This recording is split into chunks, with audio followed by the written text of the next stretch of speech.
I never expected her to remember my name, let alone the way I took my tea. It was a Tuesday night, the kind that feels unfinished even before it starts. I was at Amir's house again, half watching a football match neither of us cared about. His controller batteries were dead, the TV volume too loud, and the room smelled faintly of instant noodles and something burned earlier in the evening. Amir disappeared upstairs to take a call. That's when she walked in. His mom never entered the living room when his friends were over. At least, that's how it used to be when we were teenagers. Quick greetings from the hallway, polite smiles, then gone. Adults stayed in adult spaces.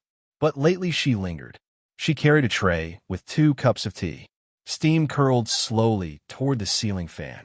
"You boys still awake?" she asked. Her voice wasn't loud, just tired in a calm way. I sat up automatically. "Yeah, match is almost over." She placed the cups on the table, then hesitated, like she'd forgotten why she came in. Her eyes moved around the room before settling on me. "Waka is right." I nodded, surprised. Amir barely remembered birthdays, and she remembered my name. "And no sugar," she added, sliding 1 cup closer to me. I stared at it. "You remembered." She shrugged lightly. "You always leave half the cup when it's sweet." It wasn't said like flirting. It wasn't anything at all, really. Just observation. Still, something shifted. She sat down on the edge of the armchair instead of leaving. Not fully relaxed, just resting for a minute. Her hair was tied loosely, a few strands falling near her face. She pushed them back absent-mindedly while looking at the television, though I could tell she wasn't watching. The silence stretched, but it didn't feel awkward. I folded the corner of a napkin between my fingers without realizing it. "You're studying these days?" she asked. "Trying to," I said, mostly pretending. She smiled, small, understanding. Not polite. Real. "I think everyone is pretending at your age." The way she said it made me wonder what she had been pretending about. Upstairs, Amir laughed loudly into his phone. Neither of us moved. I noticed small things I shouldn't have noticed. The faint lines near her eyes when she smiled. The way her hands wrapped around the warm cup like she needed the heat more than the tea. She looked quieter than I remembered. Not older exactly. Just someone carrying thoughts she didn't put down anywhere. "You come here a lot," she said. I nodded. "It's easier than going home sometimes." I didn't mean to say that part out loud. She didn't ask questions. Just gave a soft hum of understanding, eyes lowering to her cup. That silence felt heavier than conversation. My phone buzzed on the table, a group chat notification. I flipped it face down without checking. Most nights were like that. Messages I didn't answer. Plans I didn't confirm. People around me, but nothing really landing. She noticed the movement, but didn't comment. Instead, she said, almost casually, "The kitchen light flickers at night. If you're ever here late and it goes dark, just tap it twice. It works again." I laughed lightly. "Good to know." Another pause. Then she stood, smoothing invisible wrinkles from her dress. "Don't stay up too late," she said, the kind of sentence mothers say automatically. But when she walked past me, she slowed just slightly. Close enough that I caught the faint scent of soap and something warm I couldn't name. She stopped at the doorway. Turned back. "Actually, I'm usually awake late," she added. "If you ever need tea." It sounded harmless. Ordinary. Still, after she left, the room felt different, quieter, like something had started without permission. Amir came back downstairs, complaining about his girlfriend. The match ended. Life resumed. But later that night, as I was putting on my shoes to leave, my phone buzzed again. Unknown number. A single message. "Did you get home safely?" Ani Samina. I stared at the screen longer than I should have, because I didn't remember giving her my number. And somehow, that bothered me less than how much I wanted to reply. I told myself it was nothing. A polite message. A mother checking on her son's friend. Normal. Still, I stared at her text for almost 5 minutes before replying. "Yeah, just got home. Thanks." 3 dots appeared immediately, then disappeared, then came back. Good. Roads are quiet at that hour. That was it. No emoji. No extra words. Somehow, that made it harder to ignore. After that night, I started noticing time differently. Amir and I still hung out, but I stayed later than usual. Sometimes he'd fall asleep upstairs or get busy gaming online, and I'd end up alone in the living room. and almost every time she would appear. Not dramatically, just passing through, refilling water, turning off lights, asking if we wanted tea. One evening, the power went out. The house dropped into darkness, fans slowing to a stop. Amir groaned from upstairs. I heard her moving in the kitchen, drawers opening softly. "Candles are somewhere," she called. I followed the faint sound of her voice. My phone flashlight barely lit the counter as she searched. "Here," I said, holding the light steady. She looked up, closer than I expected. The glow caught her eyes first, tired but warm. "Thank you," she said quietly. We stood there longer than necessary, pretending to focus on finding matches. The silence wasn't empty anymore. It had weight. She lit the candle, and the kitchen filled with soft gold light. Shadows moved along the walls. Outside, distant generators hummed. "You must think it's strange," she said suddenly. "What? You coming here so often?"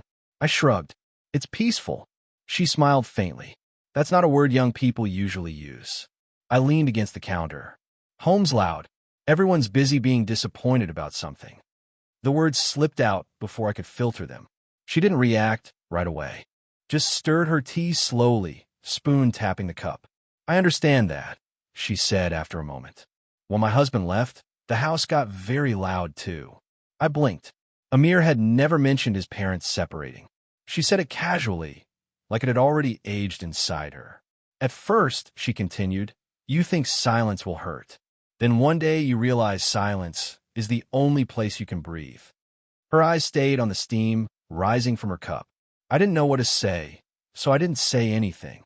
We just stood there, candlelight flickering between us. My mind kept reminding me who she was. My friend's mother, older than me by decades, someone whose life had already happened in ways mine hadn't even started. And yet, talking to her felt easier than talking to anyone my own age. I imagined things I immediately felt guilty for imagining. Conversations that lasted hours. Sitting like this every night.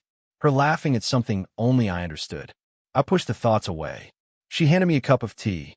Our fingers brushed. It was accidental. Barely a second. Still, neither of us pulled back immediately. She cleared her throat first, looking away. "Careful. It's hot." I nodded, even though I hadn't felt the heat. Upstairs, Amir shouted something about the electricity returning. The moment broke, but not completely. She walked toward the hallway, then paused. "You listen well," she said softly.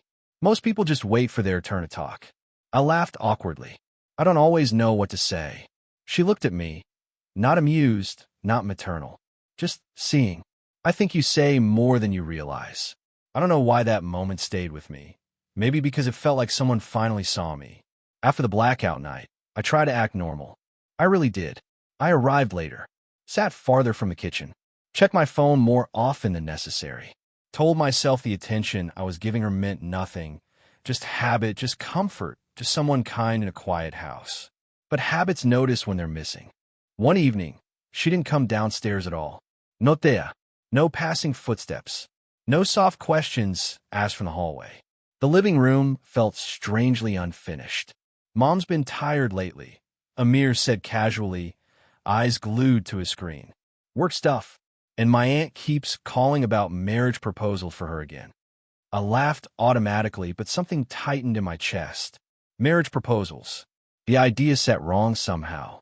Not my place to feel anything about it. I knew that. Yet the thought followed me the rest of the night. When I stood to leave, I almost walked out. Almost. Instead, I stopped near the kitchen doorway. The light was on. She stood at the counter, back turned, drying dishes slowly even though there weren't many. The rhythm felt deliberate, like she was avoiding stillness. "Good night," I said. She turned quickly, surprised. "Oh, I didn't know you were still here." Her smile was polite, careful, different. Something had shifted. "You didn't come sit with us," I said before thinking. A small pause. "I shouldn't make a habit of it," she replied, placing the towel down neatly. "People talk." The words landed softly but firmly. I nodded. Of course. That made sense. Completely reasonable. Still, disappointment crept in anyway. I didn't mean I started then stopped. I wasn't sure what I was explaining. She crossed her arms lightly, not defensive, just holding herself together. "You're young," she said. "You should be spending time with people your age." The sentence sounded rehearsed, like something she'd told herself already. I leaned against the doorway. Maybe I like quiet company. Her eyes lifted to mine, then dropped again almost immediately. That's exactly why we have to be careful. The word hung between us. Footsteps sounded upstairs. Amir laughing again, unaware of anything unfolding below him. She stepped past me, placed a cup in the sink, but the space was narrow. We ended up standing closer than either of us planned. I noticed her hands first, slightly trembling as she adjusted the cup. "You didn't reply to my message yesterday," I said quietly. She froze for half a second. I thought maybe less texting would be better. Better. Safer. Right. My brain understood. My chest didn't. I nodded slowly, pretending agreement while imagining every conversation disappearing. Nights returning to ordinary silence. She looked at me then, really looked like she was checking whether she'd hurt me. "I don't want to confuse you," she added. Confuse me. I almost laughed, because confusion wasn't the problem anymore. The room felt smaller. Candlelight from another power flicker cast shadows across her face. Neither of us moved away. Her gaze lingered on mine a little too long, then on my mouth. Just a second, maybe less. I felt my breath slow, felt myself leaning forward without deciding to. She noticed. Her hand lifted slightly, hovering near my arm, not stopping me, not encouraging me either, just suspended. The air thickened with something unspoken. A step closer, and Amir's voice echoed from the staircase. "Bro, you leaving or what?" We both moved instantly. She stepped back. I straightened. Distance rebuilt itself like nothing had happened. She picked up the towel again, focusing hard on wiping an already dry surface. "Good night," she said, softer this time, without looking up. I walked toward the door, heart still racing, unsure what almost happened or who would have stopped it first if we'd had one more second. After that night in the kitchen, I stopped coming over for a while. Not intentionally. At least, that's what I told myself. Assignments, late study sessions, random excuses that sounded believable enough when Amir texted, "Where have you disappeared to?" The truth was simpler. I didn't trust myself around her anymore. Days passed, then a week. Her number stayed in my phone, conversation sitting unfinished. I opened it more times than I'd admit. Typed replies to messages she never sent. Closed the app again. One evening, Amir called. "Mom asked about you," he said casually. "Said you vanished." My stomach tightened. Yeah. She thinks you're avoiding us, or something. Us. I showed up the next night. The house felt the same. Same couch, same faint hum of the refrigerator, but I noticed immediately she wasn't inside. "Mom went for a walk," Amir said. "She does that now. Evening walks. Doctor's orders, or whatever." Without thinking, I stepped back outside. The street was quiet, orange streetlights stretching long shadows across parked cars. A soft breeze carried the smell of night jasmine from somewhere nearby. I spotted her halfway down the block, walking slowly, hands folded in front of her. For a moment, I almost turned back. Instead, I called softly, "Auntie." She turned. Surprise crossed her face first. Then something softer, relief, maybe. "I was wondering if you'd forgotten us," she said when I reached her. "I've just been busy." She nodded, though it felt like she didn't fully believe me. We walked side by side without planning to. Our steps fell into rhythm naturally. "You shouldn't disappear like that," she said after a while. "People notice." I let out a small laugh. "You noticed?" She didn't answer immediately. The silence became the answer. Streetlights passed over us one by one. For a while, we only listened to our footsteps. Then she spoke again, quieter. "It's better this way." "What is?" "Distance." The word landed heavier than expected. I shoved my hands into my pockets. "If it's better, why do you sound sad saying it?" She stopped walking. I took 2 more steps before realizing and turning back. She stood under a streetlight, face half-shadowed. "This isn't fair to you," she said. Or to Amir. There it was. The thing neither of us had named. "I'm not doing anything," I replied, though even to me it sounded weak. Her laugh came out soft and tired. "That's exactly the problem. She looked at me fully then, eyes searching my face like she was trying to memorize something she shouldn't want to remember. "I wait to hear the gate open," she admitted quietly. "I listen for your voice downstairs. And when you stopped coming," she hesitated, swallowing. The house felt empty again. The confession hung between us, fragile and dangerous. My chest tightened. "I didn't come because I thought you wanted space." "I did," she said quickly. Then softer, "I still do." But her feet hadn't moved away. Neither had mine. A car passed slowly behind us, headlights washing over the moment and disappearing again. She stepped closer, not enough to touch, just enough that I could see the conflict on her face. Fear, want, guilt tangled together. "This can't become something," she whispered. "You'll move on. You should move on." I shook my head slightly. "What if I don't want to?" Her breath caught. For a second, everything stilled. The night, the street, even the air between us. Her hand lifted, hovering near my chest, as if she meant to push me away or hold on to me. She looked at my lips again, then my eyes, and softly, almost helplessly, she asked, "Do you even understand what you're asking for?" I didn't answer her question. Not really. I remember opening my mouth, feeling every honest thing I wanted to say rise at once. "Yes, I know, I don't care, I just want you." But none of it sounded responsible enough to exist outside my head. So I said the safest thing. "I just like being with you." Her expression softened for a second, then hardened again. She lowered her hand slowly, as if placing something fragile back where it belonged. "That's exactly why we have to stop," she said. Stop. The word followed me all the way home. After that night, everything changed without announcement. She stopped texting first. When I came over, she stayed upstairs. Amir noticed nothing, complained about university, laughed too loudly, asked me to stay longer, while I kept listening for footsteps that never came. Once, I heard her voice faintly through a closed door. Another time, dishes clinked in the kitchen, but she didn't enter the room.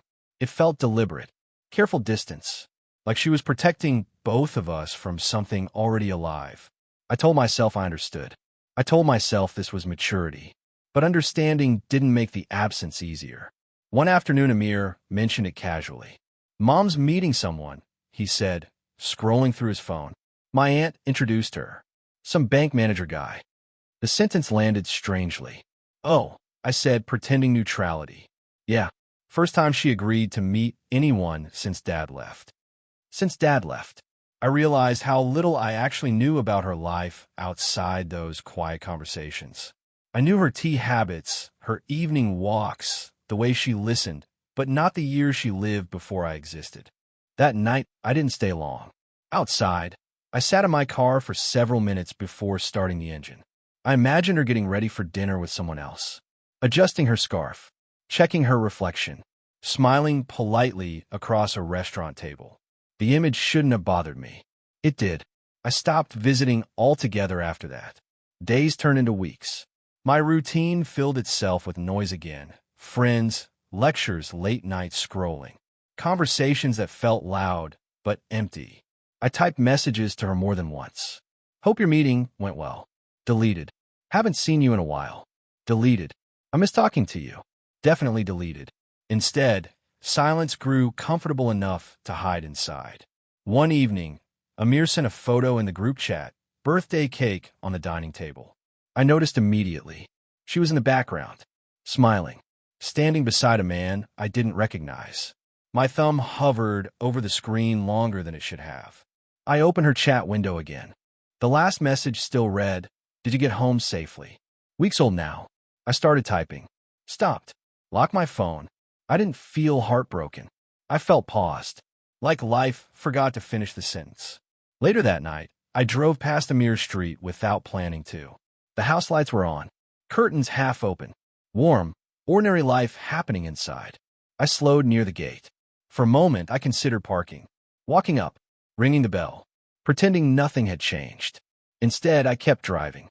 Behind me, the house grew smaller in the mirror, and somewhere inside it, a seat at the table stayed empty, or maybe it was just mine that never belonged there at all. I didn't plan to see her again. That's what I told myself.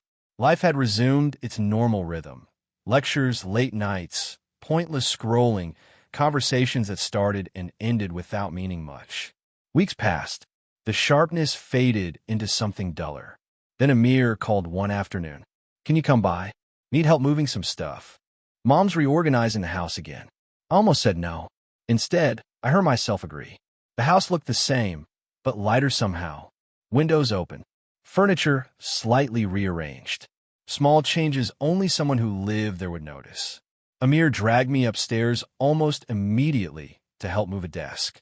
"She's in the kitchen," he said absent-mindedly. "Making tea or something." Of course she was. I stayed upstairs longer than necessary, hoping the feeling in my chest would settle. It didn't. Eventually I went down. She stood at the counter, slicing lemons carefully, attention fixed on the knife.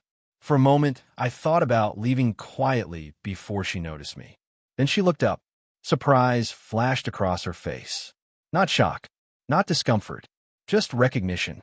"You came," she said. Her voice was softer than I remembered. "Amir needed help," I replied, instantly aware of how formal I sounded. A small smile tugged at her lips. "Yes," he mentioned. Silence settled between us, familiar but heavier now. She poured tea into 2 cups automatically, then paused like she'd realized what she was doing. For a second, she looked unsure whether to continue. She slid 1 cup toward me anyway. "No sugar," she said. I exhaled a quiet laugh. "You still remember." "I remember many things," she replied. We stood across from each other. The kitchen smaller than it used to feel. I noticed new details. A framed photo moved to another wall, fresh flowers near the window. Signs of someone trying to reset their life. "How are you?" she asked. The question sounded genuine, not polite. "I've been fine." She nodded, but her eyes lingered as if waiting for honesty. "I thought about texting," I admitted finally. "A lot." Her fingers tightened slightly around her cup. "I thought about replying," she said. The air shifted. Outside, a car passed. Somewhere upstairs, Amir dropped something loudly and laughed at himself. Ordinary sounds grounding something fragile between us. "I met someone," she said quietly. I felt the words before understanding them. "It didn't work," she added quickly. "He was kind. Appropriate. Everything people said I should want." She looked down at her tea. But I kept comparing conversations to ones I had in this kitchen. My throat tightened. "I try to do the right thing," she continued. "Create distance. Protect everyone, especially you." I swallowed. "Did it work?" She shook her head once. "No."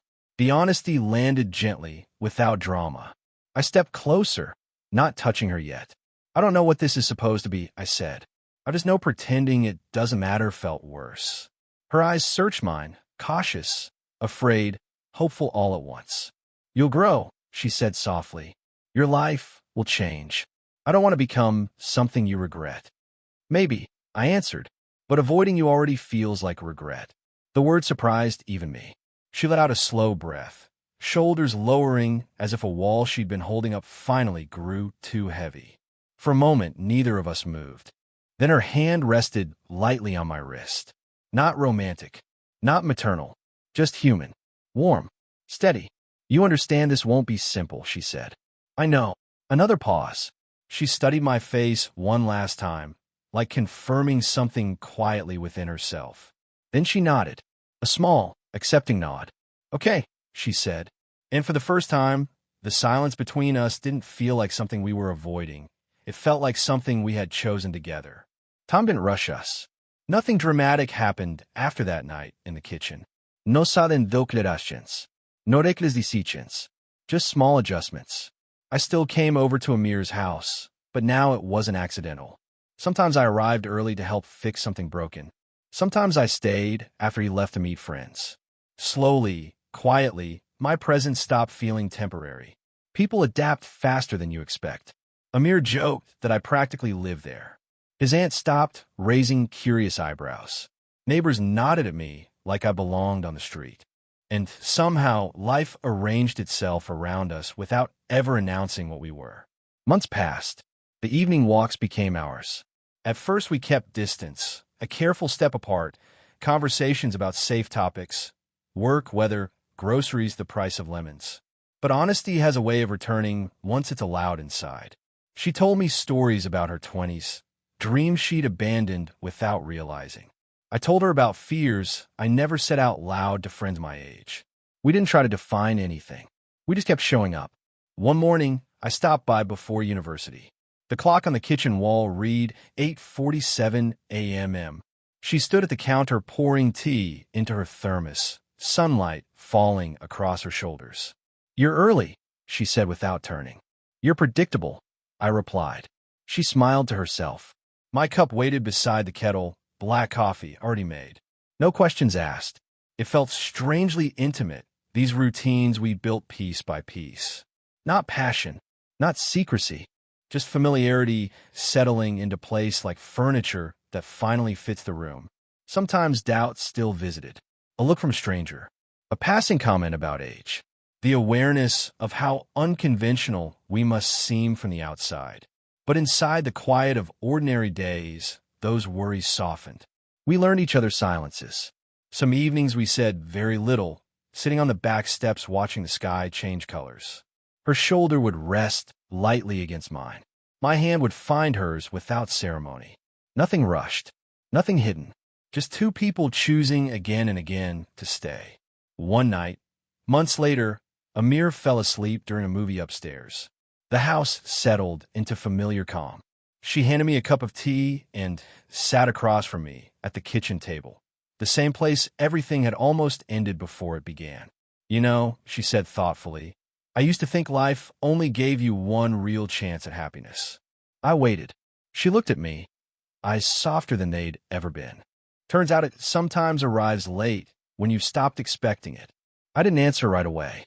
I just reached across the table, tracing the rim of her cup the way I used to fold napkins when I was nervous.